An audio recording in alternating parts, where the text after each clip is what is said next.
Florence Bergeau-Blaclay, la vérité démasquée. Florence Bergeau-Blaclay se présente comme experte des musulmans en France. La vérité, c'est une mythomane islamophobe. Elle ne fait aucune analyse, elle ment, elle est soutenue et guidée par d'autres pour semer la haine et la peur. Elle invente des menaces, stigmatisant les musulmans et les frères musulmans, les faisant passer pour des terroristes.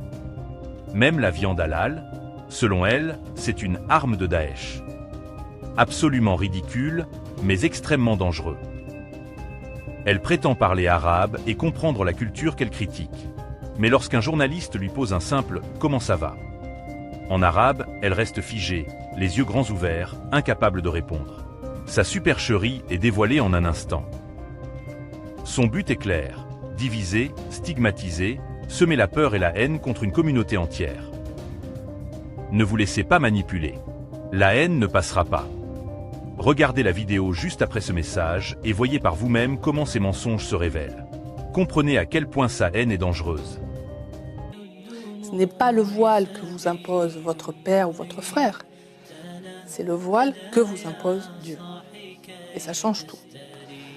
Donc, c'est vous qui choisissez de vous soumettre à Dieu. Le mot, c'est soumission. Vous avez lu le Coran? Alors, je l'ai lu en français, parce que j'ai appris l'arabe, mais je ne le connais pas suffisamment Vous avez appris pour quel le arabe? lire. L'arabe classique. J'étais en Syrie pour apprendre l'arabe. Le tamam? Comment? Kullu tamam? Je mange. Je commence à voir. Ah, d'accord, pardon.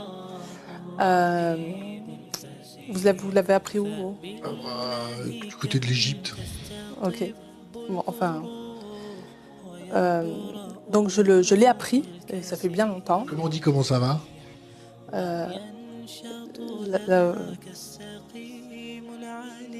Jimzienne, il n'y a pas de problème. Zen. Ouais.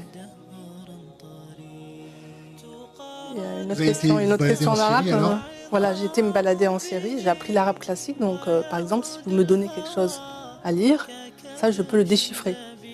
Et après, j'ai compris que pour pouvoir comprendre l'arabe, pour pouvoir le parler, etc., il fallait d'abord l'écouter pour pouvoir mettre les signes diacritiques sur les lettres, et que donc il fallait, pour l'apprendre, avoir la culture de l'arabe. Et donc j'ai laissé tomber. Et ensuite, j'ai lu le Coran en français, traduit par Blacher, traduit par Hamidullah, voilà, traduit par Jacques Berck, des choses très différentes que je n'ai honnêtement que je ne comprends pas. Moi, je suis honnête, quand je lis le Coran, je lis des éléments qu'on peut comprendre parce que ce sont des mots qu'on peut comprendre, des mots traduits, et dans son ensemble, je ne le comprends pas. Et tous ceux qui me disent oui, j'ai lu le Coran et d'ailleurs c'est très intéressant, j'ai trouvé que c'était violent, ah non, j'ai trouvé que c'est pas du tout violent. C'est pas la question. C'est vraiment le Coran. Il faut avoir la musique en arabe, ça se psalmodie, c'est toute une ambiance, c'est pour ça d'ailleurs qu'on l'apprend par cœur. Si toi aussi tu refuses la haine et le mensonge, abonne-toi.